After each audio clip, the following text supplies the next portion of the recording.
Shavua Tov Shabbatov, Rav. et bienvenue au Shio, Rambam, le sixième chapitre des lois de Serment, les lois de Shavua, dans lequel on va développer le sujet de Charata. Est-ce qu'on a le droit d'être nicham à la Shavua? Est-ce qu'on a le droit de regretter son serment? Des différentes façons pour s'en sortir si on a juré.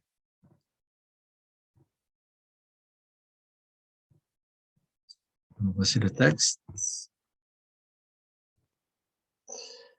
Halacha Aleph dit le Rambam. מי שנשבע שבועת פיתוי וניחם על שבועתו וראה שהוא מצטער אם מקיים שבועה זו ונהפכה דעתו לדעת אחרת, או שנולד לו דבר שלא היה בדעתו בשעת השבועה וניחם בגללו, הרי זה נשאל לחכם אחד או לשלושה אדיוטות במקום שאין שם חכם ומתירין לו שבועתו.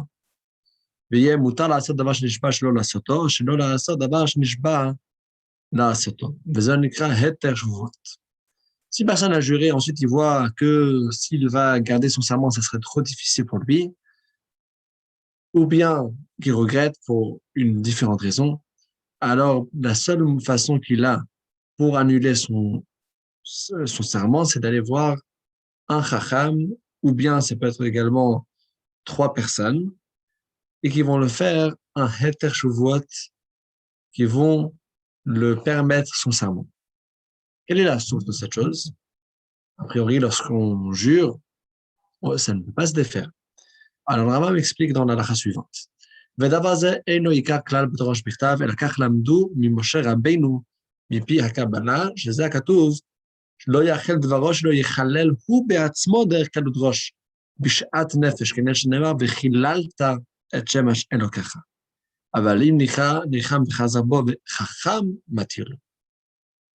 Ce n'est pas écrit clairement dans une source de la Torah écrite qu'on peut aller voir un chacham pour que le chacham nous permette le serment, mais on a appris cette halakha de Moshe Rabbeinu, transmission, que le sens profond du pasuk, lo yachel devaro, donc il n'a pas le droit de profaner sa parole, c'est que lui-même, lui n'a pas le droit de profaner, mais il a le droit d'aller voir un chacham. S'il le prend sérieusement, il va voir un chacham, le chacham peut le faire. C'est-à-dire, l'essentiel, c'est que lorsqu'on a juré quelque chose, ça doit être une chose qui est prise au sérieux. Donc, il ne peut pas le profaner lui-même. Mais s'il va voir un chacham ou un beddin de 3, alors là, ils peuvent le profaner. הלך ג' ואין אדם יכול להתיר שבועת עצמו, ואין אדם רשאי להתיר שבועה עונד במקום שיש גדול ממנו בחוכמה, במקום שיש בו רבו, אסור לו להתיר אלא מידת רבו. Alors, la personne lui-même ne peut pas permettre la shvoua. Et le deuxième halakha, c'est que ça doit être le plus grand chacham qui se trouve là-bas présent. Et donc, s'il y a quelqu'un d'autre qui est plus grand chacham que toi, il faut que tu ailles voir le plus grand chacham. Et tout ça, c'est pour démontrer comme quoi ce n'est pas une chose à prendre à la légère. C'est pour ça que c'est uniquement le plus grand chacham qui pourra permettre la shvoua. Halakha dalet. זה שנשבע הוא שיבוא לפני החכם להתיר לו בין איש בין אישה. ואינו עושה שליח להישאל לו על נדרו והבעל נעשה שליח להחרטת אשתו, מתירים לה בלבד שלא יהיו השלושה מקובצים, אבל לא יקבץ אותם להתיר לה לכתחילה, ואינו עושה שליח להתיר נדע לאשתו. Et encore une autre halakha qui va souligner encore plus l'importance qu'on donne à la shvoua, et donc c'est pas une chose évidente de pouvoir permettre un serment, c'est que ça doit être la personne elle-même qui se présente devant le chacham pour faire la hatarat shvoua. Il ne peut pas nommer quelqu'un d'autre à sa place. Normalement, pour la majorité des mitzvot, on peut nommer un shaliach. On peut nommer quelqu'un faire différentes mitzvot pour nous, mais là, cette permission-là, elle doit être donnée à lui directement. Un mari pour sa femme, alors s'il y a déjà les 3 personnes qui sont là-bas, qui sont déjà sur place, alors Bediavad, il peut y aller à la place de sa femme, mais quand même, c'est pas conseillé. La khatrila, il faut que la femme elle-même, elle aille également et qu'elle n'envoie pas son mari, mais qu'elle aille directement pour demander de se faire permettre sa shvoua. Alors maintenant qu'on a étudié ce concept et comment c'est une chose qui n'est pas à prendre à la légère, Étudions maintenant comment vraiment se déroule cette Atarat Shvua, comment est-ce qu'on peut défaire une Shvua. כיצד מתירים? יבוא נשבע לחכם המובהק, או לשלושה אדיוטות, אם אין שם מומחה. ואומר, אני נשבעתי על כך וכך וניחמתי. ואילו הייתי יודע שאני מצטער בדבר הזה עד כה, או שאירע לי כך וכך, לא הייתי נשבע. ואילו הייתה דעתי בעת השבוע כמו עתה, לא הייתי נשבע. וחכם הגדול השלושה אומר לו, וכבר ניחמת, והוא אומר לו, הן, חוזר ואומר לו, שרוי לך, או מותר לך, או מחול לך, וכל כיוצא בעניין זה בכל השם. אבל אם אמר לו, מופר לך, או נעקרה שבועתך, וכל כיוצא בעניין זה בלא אמר כלום, שמפר הבעל או האב, אבל החכם אינו אומר, אלא לשון התרה ומחילה. Alors, comment se peut relever le serment? Il se rend chez le Chacham et il a dit, voilà, j'ai juré telle et telle chose et je regrette. Si seulement je savais ce que je sais aujourd'hui, j'aurais vraiment compris la situation, comment elle va arriver, je n'aurais jamais juré. Alors, le Chacham le demande, est-ce que tu l'as déjà regretté? Il dit oui. Alors, il répond, dans n'importe quel langage, il répond, Sharouilach, Mutar lecha, ou bien Mahou lecha, que tu es libre, tu es libéré en araméen, ou bien en hébreu,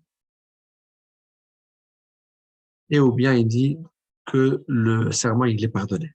Ces trois expressions qui dit Sharouilach, Mutar lecha, Mahou lecha, donc tu es libéré, tu es libre de cet engagement, en araméen, en hébreu, c'est pardonné dans n'importe quelle langue. Par contre, il ne faut pas qu'ils disent que le serment, il est annulé, ou bien que le serment, il est déraciné dès le début. Parce que c'est pas ça ce qu'il est en train de faire. Et il y a deux façons d'annuler un serment. Il y a l'annulation totale, ou bien le déracinement total, qui est fait par le père de la fille, ou bien par le mari, à la première fois qu'il entend le serment. S'il décide de faire une afarat nedarim, alors il annule entièrement le serment, mais le chacham, il n'annule pas. Le chacham, c'est juste qu'il libère le serment, donc c'est un effet différent.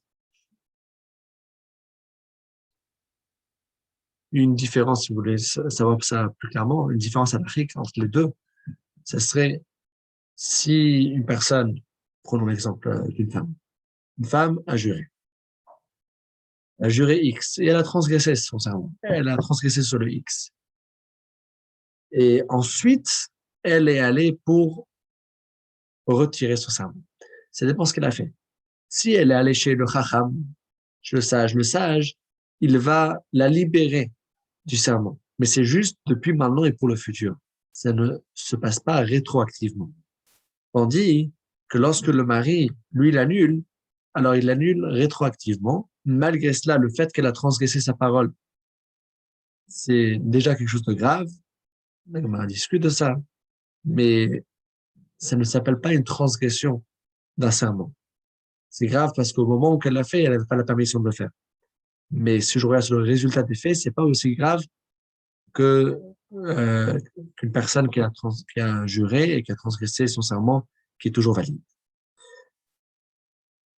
Est-ce qu'on peut aller chez un karov, chez un proche de la famille, pour se faire permettre et se faire libérer de son serment? C'est ce que le Rambam poursuit dans la Vav, Hakrovim, Ksherim Latir Nedarim Ushvuot, ou Matirim Balayla, ou Meumad, Eina Heter Azet Din. לפיכך, נשאלים לשבועות ונדרים בשבת, אם היה לצורך השבת, כשהתירו לו שבועתו כדי שיאכל וישתה היום, ואפילו היה לו פנאי להתיר שבועתו לדרום ערב שבת, הרי זה מתיר בשבת, הואיל והוא לצורך השבת. Ce qu'il dit ici, c'est une règle générale qui nous répond et qui nous donne différents détails. La règle générale, elle est qu'il ne faut pas penser que puisque ça nécessite un chacham, que ça prend forcément le caractéristique halachique d'un jugement. Car ce n'est pas un jugement, c'est pas ici un jugement où il y a deux côtés, où il y a différentes réflexions halachiques qu'il faut avoir. C'est pas un jugement, c'est pas un tranche. On n'est pas en train de trancher un jugement, c'est pas un din. Seulement, c'est une libération qu'on le donne. C'est juste, voilà, on veut pas que personne pense qu'il peut casser ses vœux tout seul, casser ses serments tout seul. Il faut qu'il aille voir un chacham, et le plus grand chacham, bien s'il n'y a pas de chacham, alors 3 personnes, pour le libérer de son serment. Alors, puisque ça ne prend pas le caractéristique d'un jugement, c'est pour ça qu'on peut aller voir même les proches de la famille, même pendant la nuit, que normalement, la nuit, on n'a pas le droit de juger, mais, et debout, et même le Shabbat, si on a besoin de ça pour le Shabbat, par exemple, on veut le libérer d'un serment qui ne va pas, qui ne veut rien manger, et il se rend compte que c'était pas un serment très intelligent, et là, le jour du Shabbat, il veut manger, alors il pourra également faire Atarat Midarim le jour de Shabbat, Atarat Shvua le jour de Shabbat. Par contre, évidemment, que s'il n'a pas besoin de faire l'Atarat Shvua pour en profiter Shabbat, c'est juste pour la vie en général qui va venir après Shabbat, il n'a pas le droit de faire Shabbat pour une autre raison, de Mechin, mais Shabbat Lechol, n'a pas le droit de préparer le Shabbat pour un jour de semaine. Allah Chazayin.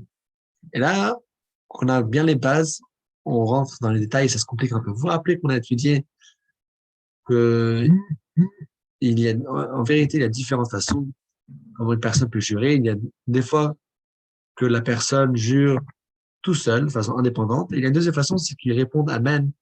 Et c'est qu'il s'associe à une voix qui était prononcée par une autre personne.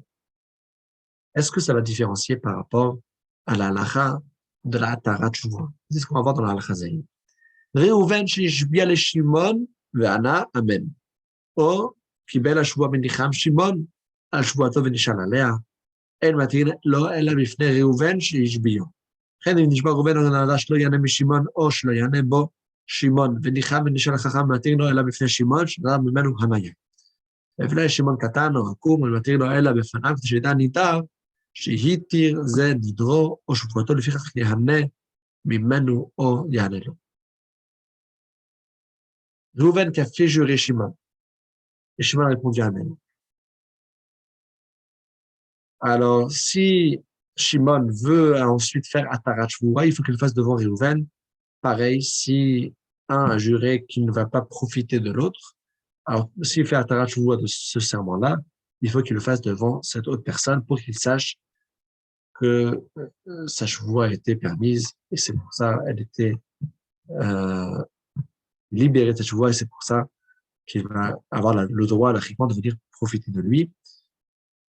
Il y a le concept qui s'appelle Vitem Nekrim Hashem ou Israël, qu'il faut toujours être propre face aux autres juifs aussi. Ça ne suffit pas de faire les choses propres vis-à-vis de Hashem, mais il faut aussi faire les choses de sorte que personne ne pense qu'on est en train de transgresser quelque chose. הלך אחרת, אחד נשבע בינו לבין עצמו, ואחד נשבע ברבים, ואפילו נשבע בשם המיוחד, בשם אלוקי ישראל וניחם, הרי זה נשאל על שבועתו או מתירים לו. נשבע על דעת רבים, או שנדע על דעת רבים, אין מתירים לו לעולם, אלא לדבר מצווה. Qu'il jure tout seul, ou bien qu'il jure en public, même s'il jure dans le nom d'Hachem, il peut faire la Tarat Shuvah. Par contre, s'il jure sur la conscience du public, alors dans ce cas-là, on va lui permettre. Donc, s'il a fait voilà, il dit, je jure, mais le sens de mon serment, c'est selon la compréhension du public. Alors, le public, il comprend qu'un serment, c'est un serment pour tenir la vie. Alors, dans ce cas-là, on aura le droit uniquement de le libérer de ce serment, si c'est les devar mitzvah. Quel est le cas de devar mitzvah? C'est ce qu'il poursuit dans la halachatet. Heitzad. נשבע ותלה שבועתו בדעת רבים שלא יענה בפלוני לעולם, והוצרכו בנות העיר ללמוד תורה למי שימול את בניהם, או שיזבח להם, ולא נמצא להם, אלא זה בלבד. הרי זה נשאר לחכם, או לשלושה דתות, מתיר לו שבועתו, ועושה להם מצוות אלו, ונוטל שכרו, ונותן אנשים, שנשבע שלא יהנה מהם. Une personne qui a juré. Il a juré, il avait dépendre son serment sur la compréhension du public. Voilà, je jure sur votre compréhension, sur votre conscience, que je ne vais jamais profiter de telle personne. Et finalement, c'est ce qui s'est passé. Le monde s'est une roue, et cette personne-là, il est devenu une personne indispensable pour la ville.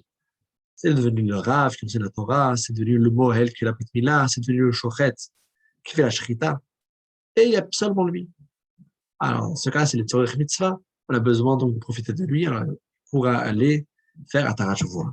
Et ensuite profiter de lui.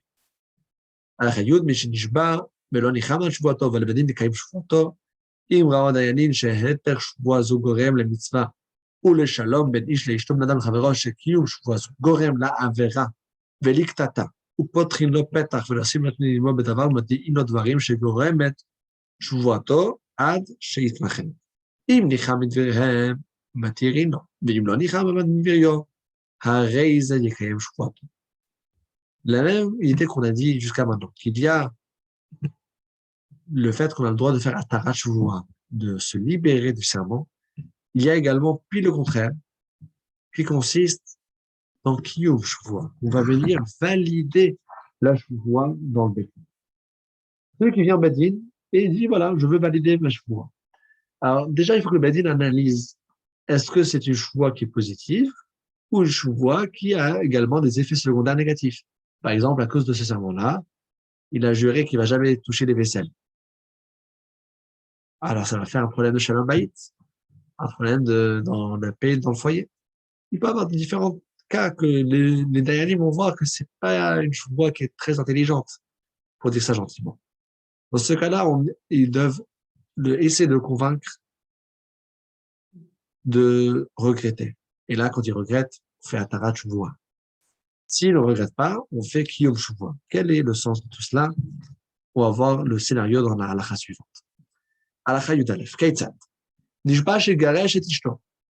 או שלא יענה ישראל מנכסיו, או שלא יאכל בסוף שלו יין 30 יום וכיוצא בזה אומרים לו, בני, אם תגרש את אשתך אתה מוציא לעזה בניך, ואומרים מפני מה נתגרשה עימן של אלו, ולמחר קוראים להם בני גרושה, ושמה תנסה לאחר, ואי אתה יכול להחזירה וכיוצא בדברים אלו. וכן זה שנשבעת שלא יענה ישראל מנכסיך, למחר יצטרך זה ותיהו ורל וכי אחיך עמך, וחזקת בו, או פתוח תפתח וכיוצא בין וזה שנשבעת שלא תאכל בשר, ושלא תשתה יין 30 יום הרי אתה פוגם ברגל, הוא מבטל שמחת יום טוב והולך שבת. אם אמר לי לא הייתי יודע זה, לא הייתי נשבע, מתירים לו. הוא אמר, אף על פי כן לא ניחמתי ורוצה אני בכל זה, אין מתירים לו. Alors, il y a une personne qui a juré qu'il va divorcer sa femme. Alors, des fois, les gens, ils réfléchissent juste jusqu'au nez, ils réfléchissent pas plus loin. Alors, on dit, mais tu te rends compte de ce qu'il va se faire? Déjà, ça va faire du tort aux enfants. Les enfants seraient appelés Ben Goucha, fils de divorcé. Et les gens aussi vont dire, bon, mais c'est bizarre, peut-être c'est pas des enfants cachers, parce que pourquoi est-ce qu'il a divorcé? Il y a sûrement eu une histoire pas cachère. Qu'est-ce qui s'est passé avec la mère? Il va juste faire des histoires sur tes enfants. Ou bien aussi sa femme elle-même. Peut-être elle va se marier avec un autre homme. Et vous savez que si un homme divorce sa femme, il peut se remarier avec elle tant qu'elle ne s'est pas remariée avec un autre monsieur entre-temps.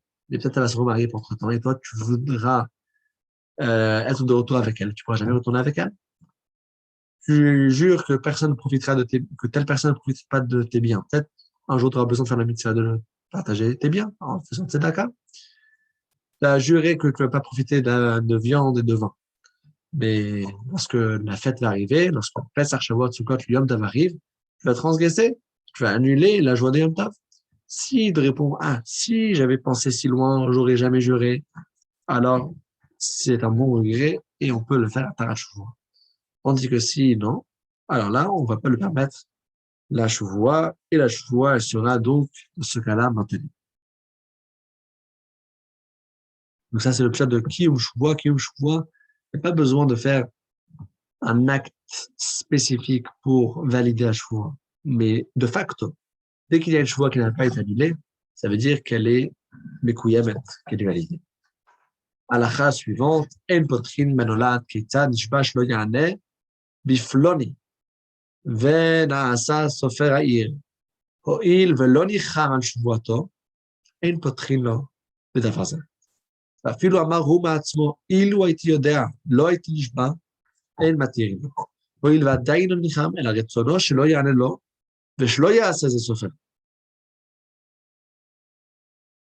אבל אם ניחמו מעצמו בני הנולד ונהפכה, דעתו מתירים לו וכן כל כיוצא בזה.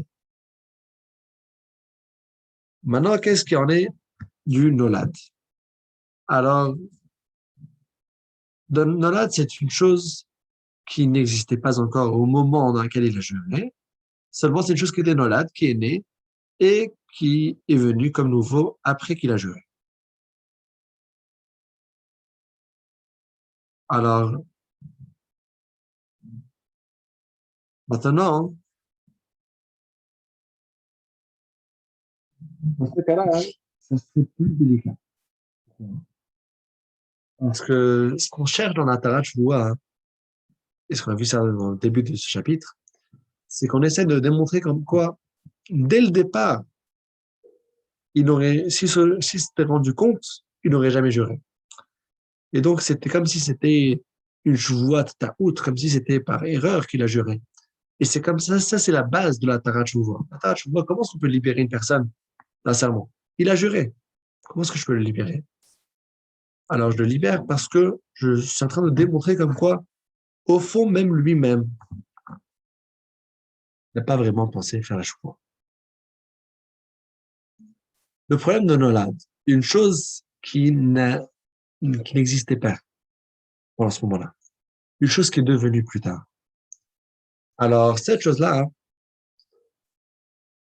je ne peux pas vraiment dire avec aisance que si seulement il était au courant de ce fait, il n'aurait pas juré. C'est pas une question d'être au courant ou pas. C'est une chose qu'il ne pouvait pas savoir. Parce que c'est une chose qui n'existait pas encore. Vous voyez, s'il y a une chose qui existe, seulement que lui n'a pas fait le A plus ça, il n'a pas réfléchi si loin que ça. Alors là, je dis oui, il a juré par erreur. Mais si c'était vraiment pas une erreur, parce que c'était une chose qui n'existait pas au monde, ah, c'est compliqué. Par exemple, une personne qui n'était pas chauffeur et il est devenu chauffeur de la ville. Alors, maintenant, tout le monde a besoin de lui. Mais avant, c'est pas qu'il n'a pas réfléchi. Il a réfléchi jusqu'au bout, mais ça n'existait pas encore. Il n'était pas encore chauffeur au moment que j'ai juré.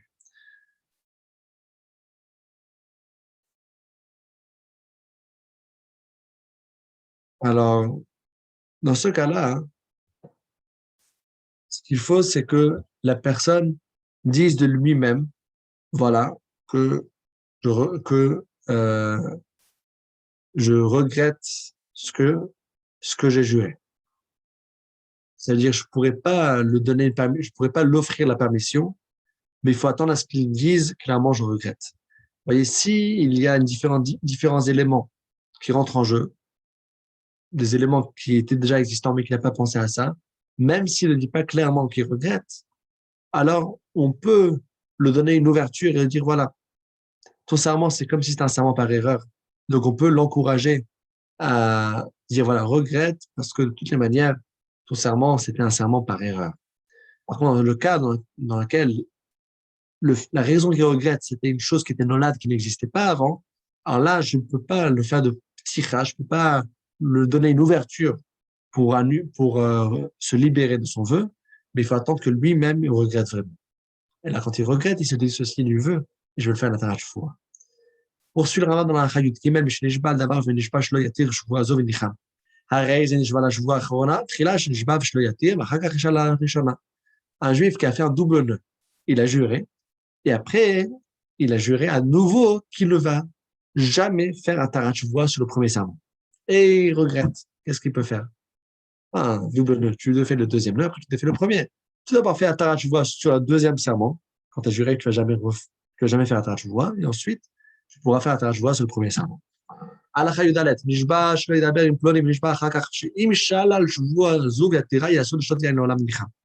הרי זה נשאל על שבוע ויתיר ראשונה מתירה, ואחר כך שאל על השנייה, שמתיר נדר או שבוע שעדיין לא חלו. לפיכך אם היה עומד בניסן ונשבע שלא יאכל בשר 30 יום מראש חודש אייר, ניחם ממנו נשאל עד שיכנס.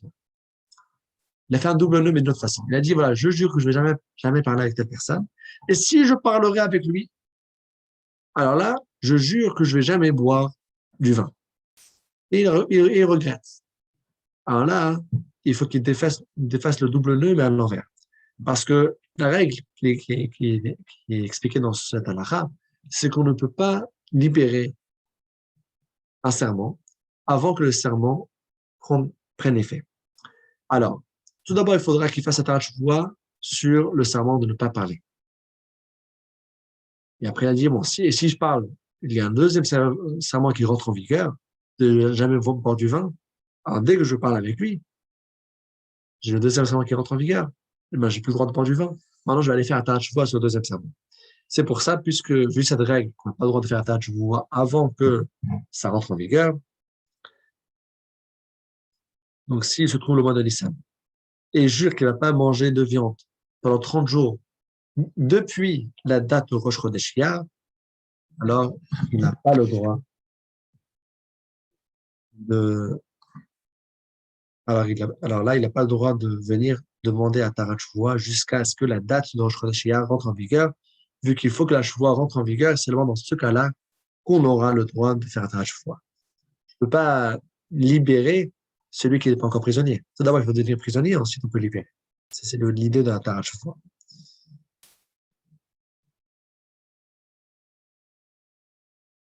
הלכה ט"ו, נשבע שלא יענה פונים ושלא יענה לחכם, שישאל לו על השבועה הזו, וישאל על הראשונה, ואחר כך ישאל על השנייה.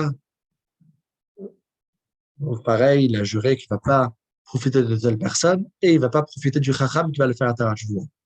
Alors, tout d'abord, même concept qu'avant, tout d'abord, il fait un Tarat Shuvua son premier serment, et ensuite, voilà, il n'a plus le droit maintenant de profiter de ce chacham-là, et il va faire une deuxième Tarat Shuvua sur ce deuxième serment. Et il poursuit dans la halakha suivante. נשבע שלא יענה לפלוני מריון נזיר, ושאל על שבוע הזו, שאל על שבועתו, תחילה אחר כך נזירותו, וכן זה בזה. Même concept encore une fois, il jure qu'il ne va pas profiter de telle personne, et si il va faire Atarat Shuvua, s'il va se libérer de ce serment, il devient nazir, alors il faudra qu'il se défasse 2 fois de la Shuvua, une après l'autre. שבוע שלו אכל היום, שבוע שלו אכל היום, שבוע שלו אכל היום, עתיקה הזו שבוע שלו אכלנה, שבוע שלו אכלנה, שבוע שלו אכלנה. ונשאל על שבוע הראשונה, מותר הרי זה חייב משום שבוע השנייה, וכן נשאל על השנייה חייב משום שלישית, נשאל על השלישית בלבד חייב משום ראשונה ושנייה, נשאל על השנייה חייב משום ראשונה ושלישית. אם כן, מפני מה אמרו אין שבוע חלל, שבוע שאם לא נשאל על חלל, חייב לחטאת אחת כמו שביעד. Il a répété 3 fois, je jure que je ne vais pas manger aujourd'hui, je jure que je ne vais pas manger tel morceau de pain. Alors, il faut qu'il fasse un Tarat Shuvua sur les 3. Ça fait juste au premier, juste au deuxième, il sera toujours coupable pour les autres. Par contre, s'il n'a pas fait un Tarat Shuvua et il a juré 3 fois, 10 fois, 30 fois, alors, combien de fois est-ce qu'il sera chayav, il sera coupable? On compte ça comme une fois parce qu'il n'avait pas le droit de manger, parce qu'il a transgressé sa Shuvua. Mais, donc, d'une part, c'est comptabilisé comme 1 s'il y a plusieurs doublons. Parce que c'est des différents doublons qui sont sur le même niveau. Par contre, si j'enlève un des doublons, il reste toujours l'autre, alors il faut que je fasse un Tarat Shuvua pour chacune d'elles. Et on va arriver à la halakha du traite, qui est la dernière halakha de ce chapitre. Mish nishba shvuat bitui lehaba. Yishikar b'shvuato. Quand שנשבע שלא יאכל פת אכלה, אחר שאכלה, קודם שיביא קורבנו, אם יש שוגג, או קודם שיתקיים במזיד, ניחם ונשאל לחכם והתירה לו. הרי זה פטור מן הקורבן ומן המלכות, ולא יודע שאפילו פטור ללקוט ושאל, והתירו לו קודם שיתחילו לנקותו, הרי זה פטור. Une solution à celui qui a juré. Et ensuite, il a transgressé. Et après qu'il transgresse, alors, si c'était involontairement, il doit ramener un korban. Si c'était volontairement, on l'a prévenu avec des témoins, il faut qu'il fasse malkout. Alors, tant qu'il a fait Atarat Shuvua, avant de ramener le korban ou avant de recevoir les coups, même s'il était attaché sur le poteau pour recevoir les coups, et il demande de faire Atarat Shuvua, alors il est patour, il est exempté parce que on a enlevé entièrement la transgression. C'est toujours interdit ce qu'il a fait, vu qu'au moment qu'il a fait, c'était pas encore permis, il n'était pas encore libéré, mais c'est pas considéré chayav parce qu'il n'y a pas d'avéra que je peux désigner sur lequel il a transgressé. Au moment qu'il a fait, il n'avait pas encore le droit, mais plus tard, on a enlevé cette shuvua, donc cette avéra, elle n'est plus existante. pour devoir recevoir les coups ou pour devoir ramener le Korban Khatat. Chazak ou Baruch, et place aux questions.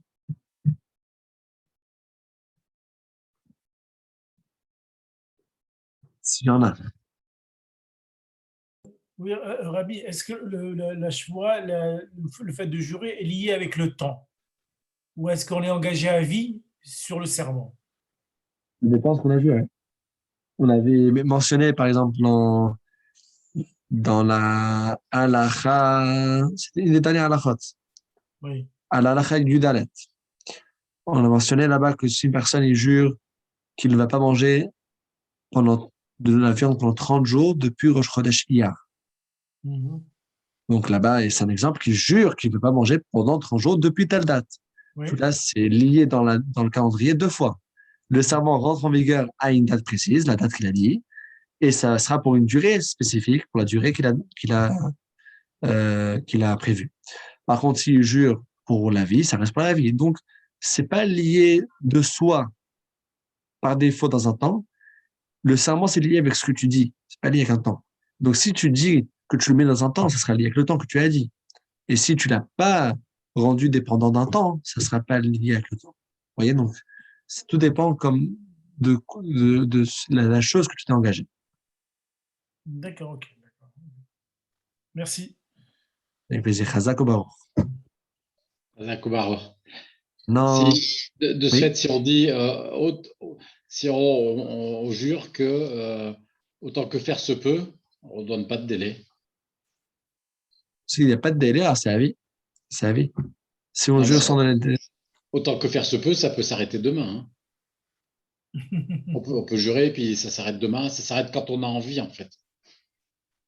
S'il n'a pas donné de date, c'est qu'il n'y a pas de date. Oui.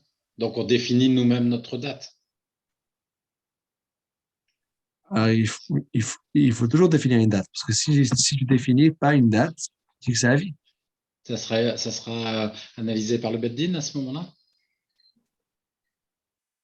Le Beddin, ils analysent. Alors, indépendamment de la date, parce que tu peux analyser les faits et les effets secondaires de la choix qu'il n'a pas pensé à ça. Il n'a pas pensé à ce qui va se passer avec les enfants, par exemple. Alors, indépendamment de la date, le Beddin, nous pouvons analyser ce qu'il a fait.